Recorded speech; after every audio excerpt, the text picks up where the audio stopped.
ಪಾದಿಕೆ ಶರಣ್ಯೇತ್ರಯಂಬಕ್ಕೆ ದೇವಿ ನಾರಾಯಣಿ ನಮಸ್ತುತೆ. ಅಮ್ಮ, ನಮಗೆ ಬಂದಂತಹ ಕಷ್ಟವನ್ನು ನಿನ್ನಲ್ಲಿ ಜವಾಬ್ದಾರಿ ಆದಂತಹ ನಾನು ನಿನ್ನನ್ನೇ ಮನದಾಗಿಚ್ಛಿಸಿಕೊಂಡು ಪ್ರಾರ್ಥಿಸಿಕೊಳ್ಳುತ್ತಾ ಇದ್ದೇನೆ ತಾಯಿ.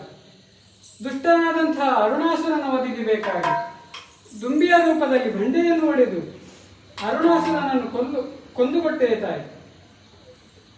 ಎಳನೀರಿನ ಅಭಿಷೇಕವನ್ನೇ ಮಾಡಿದ್ದೇವೆ, ಮಂದಾರ ಮಾಲೆಯನ್ನೇ ತೊಡಿಸಿದ್ದೇವೆ. ಈ ನಿನ್ನ ರೂಪದಿಂದ ನಮಗೆಲ್ಲರಿಗೂ ಅಭಯವನ್ನು ನೀಡಬೇಕು ತಾಯಿ.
ದೇವಲೋಕದಿಂದ ತಂದಿರಿಸಿದಂತಹ ಎಳನೀರಿನ ಅಭಿಷೇಕವನ್ನು ಮಾಡಿದೀರಾ, ಮಂದಾರ ಮಾಲೆಯನ್ನು ತೊಡಿಸಿದೀರಾ.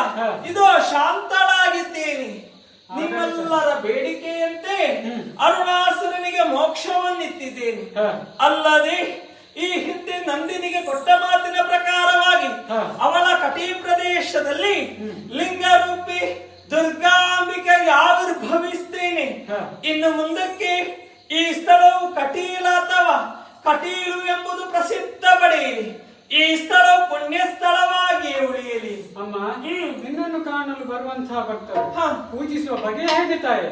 ಜಾಬಾಲಿ ಅಮ್ಮ, ಮಾಘ ಶುದ್ಧದ ಪೌರ್ಣಮಿಯಂದು ನಂದಿನಿಯು ನದಿಯಾಗಿ ಹರಿದಿದ್ದಾಳೆ.